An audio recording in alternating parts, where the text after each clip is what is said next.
আমাকে আপন করে লও, আমাকে আপন করে লও, তা না হলে মুর্শিদ তুমি ও নিজে আপন হইয়া যাও। আমাকে আপন করে লও, আমাকে আপন করে লও, আমাকে আপন করে লও, তুমি আমার জন্য আপন হয়ে যাও। ভালোবাসা তো একভাবে হয় না, ভালোবাসা দুইজনে হয়। আমি আপনাদেরকে ভালোবাসতে হবে, এই ভালোবাসার একটা রিফ্লেক্ট আছে, একটা আঘাত আছে।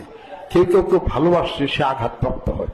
এটা কিন্তু সাংঘাতিক একটা রে কাজ করে। এটা ভালোবাসাটা একটা রে কাজ করে।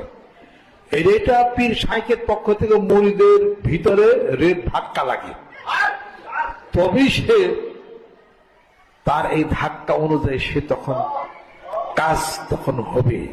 এটা সাংঘাতিক একটা জিনিস। এটাকে আরবিতে বলা হয় দরব, দরব বলা হয় এটাকে।